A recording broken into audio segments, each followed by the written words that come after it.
comisión solamente una persona se haya abstenido para pasar este informe a conocimiento del Pleno. Bueno, precisamente por lo que dice la Ley Orgánica de la Función Legislativa. Los informes de las comisiones son no vinculantes. Y de hecho, esta discusión que estamos teniendo en el Pleno de la Asamblea se trata precisamente de un acto de respeto de la comisión para poner en conocimiento del resto de los colegas lo que se tiene que hacer respecto de la propuesta de uno de nuestros colegas que ha pasado el filtro constitucional. Quizás aquí vale la pena hacer una reflexión previa, estimados colegas. No es que cuando la Corte Constitucional dice sí, se puede proceder a la reforma, lo que le corresponde a la Asamblea es ir necesariamente a la reforma. Lo que le corresponde a la Asamblea es analizar si es que la reforma es o no es conveniente, porque lo que ha dictaminado la Corte Constitucional es cuál es el camino para hacerlo, si es que la Asamblea quisiera en efecto realizar una reforma, una enmienda o una sustitución de norma de la Constitución de la República. Creo que este es el elemento principal sobre el cual tenemos que trabajar, es decir, a partir de considerar si es que la propuesta que se está haciendo mejora el texto constitucional, mejora las condiciones de administración de las Islas Galápagos, mejora la capacidad de control de la Asamblea y de la República respecto de la administración de las Islas Galápagos, es decir, si es que la propuesta es buena o no es buena. Y en la práctica, todos, absolutamente todos los colegas que se han pronunciado el día de hoy han estado en contra de la propuesta por cómo está presentada. ¿Por qué es que en la Constitución del año 2008 la provincia de Galápagos dejó de tener las mismas características que el resto de provincias y pasó a tener un consejo de gobierno, un consejo especial de gobierno? Porque en el año 2007 Galápagos, bajo su autoadministración, llegó a ser incluida en la lista de los bienes de patrimonio de la humanidad en riesgo. Y es por esto que la República del Ecuador decidió tomar el control sobre las capacidades administrativas y de cuidado de la naturaleza en las Islas Galápagos mediante el establecimiento de una estructura administrativa con rango ministerial para las Islas Galápagos. Valdría la pena reconocer que en el ejercicio de estas actividades, las Islas Galápagos salieron del listado de patrimonio en riesgo. Es decir, la existencia de un consejo de gobierno para las Islas Galápagos ha sido beneficiosa.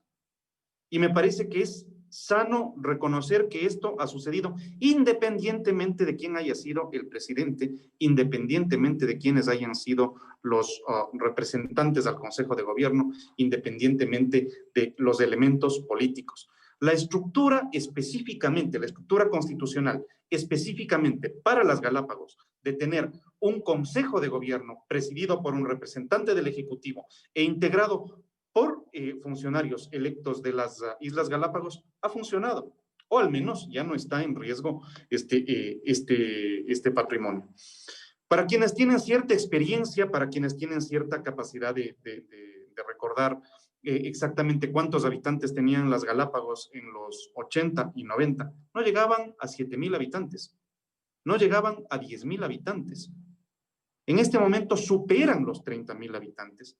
Varios de ellos que incumplen la normativa inicial. Acuérdense que Galápagos tiene características incluso prohibitivas para el resto de ciudadanos de la República del Ecuador. Y quizás esto es parte de las cosas sobre las que tenemos que girar la conversación. Porque creo que tenemos que entender que las Galápagos son el Ecuador, no es un territorio autónomo. Y lo que estamos viendo es un intento secesionista. Y en tal sentido, mi criterio es que la Asamblea no puede dar paso a una reforma, a una enmienda a la Constitución que permite un acto de secesionismo de nuestras Islas Galápagos.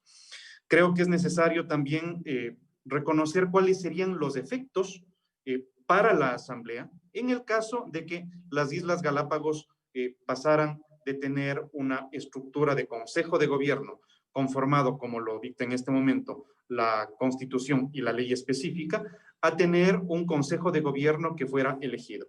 Si fuera un Consejo de Gobierno elegido, la Asamblea no tendría capacidad de fiscalización sobre el mismo. y me parece que es necesario que la Asamblea conserve estas competencias. Por lo dicho, porque se ha puesto en riesgo por mala administración anteriormente a las Islas Galápagos, porque la Asamblea perdería la capacidad de control político sobre quienes hacen el ejercicio de gobierno sobre las islas, porque se trata de un intento secesionista y porque lo escuché, no podía creerlo, me parece que estaba relativamente fuera de foco. No se trata de que esto se soluciona poniendo un galapagueño a dirigir. Las Islas Galápagos son Ecuador, pongámoslo en términos mucho más coloquiales. Es bastante probable que a los quiteños nos toque reconocer que los mejores alcaldes que hemos tenido han sido los que no han sido quiteños. Entonces, no se trata de dónde nació el que administra, se trata de la calidad de la administración. Y si es que, colegas, se requiere mejorar las condiciones, la capacidad, la estructura de cómo se hace el Consejo de Gobierno, reformemos la ley específica. ¿Quieren tener mejor calidad respecto de las personas que conforman el Consejo de Administración de las Galápagos? Reformemos la ley. ¿Quieren tener mejores sistemas de control respecto de qué es lo que pasa en las Galápagos? Hagamos ejercicios de control político. Pero de ahí a dar paso a un proceso secesionista me parece que hay una diferencia enorme. En tal sentido, presidente, yo quisiera mocionar el archivo del proyecto una vez que ha sido discutido por los colegas. Me parece que existe un consenso generalizado de que esto, así como está, no puede pasar. Creo que es necesario que vayamos, presidente, al archivo del proyecto y en tal sentido así lo mociono y en unos minutos tendrá la moción en secretaría para que sea sometida a votación de acuerdo a lo que determina la Ley Orgánica de la Función Legislativa y la Constitución de la República. Gracias, presidente.